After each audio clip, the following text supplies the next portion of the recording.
Luigi Mangione, the man accused of gunning down UnitedHealthcare CEO Brian Thompson, is facing new charges in federal court that make him eligible to receive the death penalty. Mangione was indicted Thursday on charges of murder, stalking, and a firearms offence. The indictment formalises charges that federal prosecutors unsealed late last year.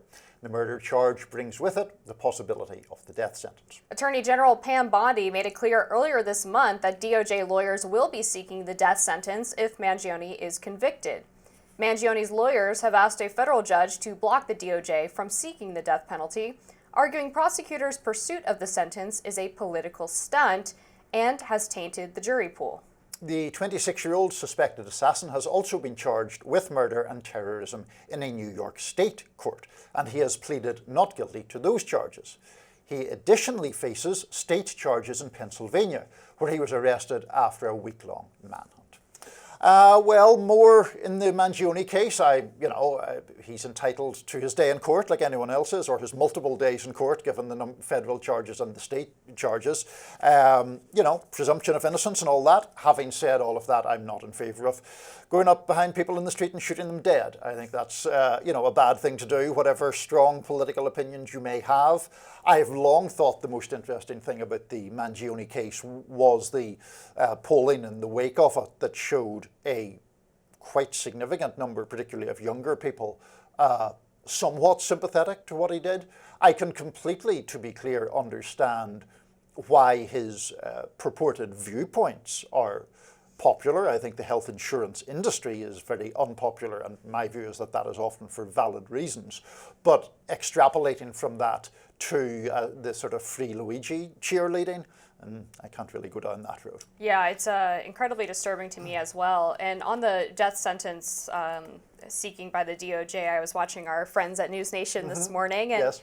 Their legal analyst was saying, look, it's really far too early to even say whether this will be on the table. It's far too early for the court to rule that this could even be in play, and far too early for even the defense attorneys to try to get that penalty off the table. Basically, they'd have to go through the process of actually trying the case first before they got to the sentencing. So I think that remains to be seen whether or not that will really be on the table, regardless of what Pam Bondi says. But Taylor Lorenz, who has gotten a lot of attention for her here we go again. Okay, go ahead. It's new. She I'm not. Absolutely. She was on Hannity last night, which I thought was fascinating, right? Okay. And he tried repeatedly to get her to condemn the assassination, saying, look, even if you think that Brian Thompson was a horrible guy, you think that the healthcare insurance industry is a total racket, can you not just condemn the assassination? And she refused to do it repeatedly. And unfortunately, she's talked about how much her audience has grown since she's taken those positions. There's obviously a lot of young people who agree with that sentiment, and I find that very troubling. Yep. Whenever Taylor comes up, I always disclose that she used to work here at the Hill. And did she? She did, I did not know that. Quite a few years ago now. I knew her a little bit. We got along fine. I still, I disagree with many of the things she says. I think some of the things she says seem designed to stoke controversy. I mean, there was a previous interview in the immediate wake of the killing of Brian Thompson with Piers Morgan, where she said that she felt joy at Brian Thompson's killing, and then she got some pushback and she walked it back slightly, saying maybe not joy, but empathy with the person who killed him. I can't defend that. I don't think that those are sentiments that are useful or constructive to express.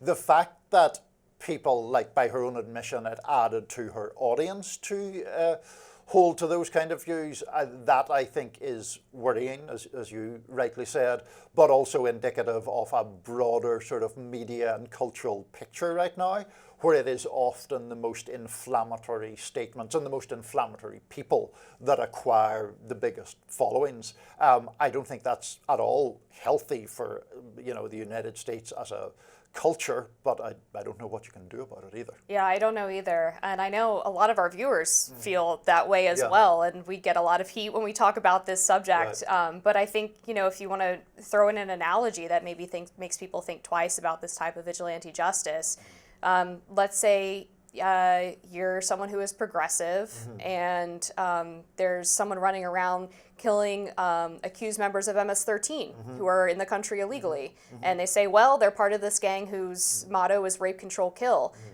Would you find that justified? I mean, those people are assumed to be bad people in public opinion, but I think we would all agree that they would have to be in immigration court to adjudicate those claims. Or if you're a Republican and you see that people have accused Trump of defying court orders, would it then be justified to assassinate Trump? So I think those are two sort of comparisons where people on both sides of the aisle who would feel sympathy, I guess, to the idea that the health insurance companies are killing people, it would hopefully give you pause as to the type of actions that Luigi Mangione carried out. Right, and the hope is that also one can keep the political argument or viewpoint disentangled from the violence that is committed by people who hold to that viewpoint, right? So in relation to, for example, the Brian Thompson killing, we can still obviously have the debate very vigorously about the health insurance industry and what some people, including me, see as its avarice, at the same time as condemning clearly and unequivocally the killing of Brian Thompson. Similarly, some of the Trump examples that you cited.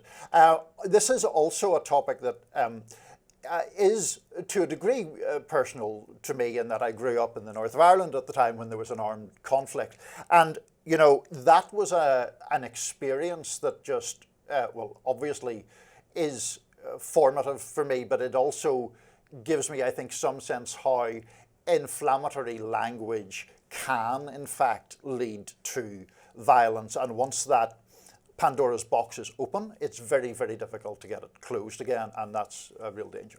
Yeah, I'm probably more with Robbie on the inflammatory language leading to violence, but I will say that I don't like the trend of referring to political opponents as evil or saying that they are literally killing people with their actions. To me, that's where it goes too far, and culturally, at least, we should try to avoid doing that. Yeah, and also obviously dehumanizing language, vermin and all that stuff. I don't think, you know, there is a way to have very trenchant debates. You and I have trenchant debates quite frequently, but we don't descend into that name-calling stuff or into dehumanizing opponents, and I obviously think that's important. All right, well, tell us what you think in the comments. I'm sure there are many thoughts. But up next, James Carville has had enough of, quote, pronoun politics. Stick around.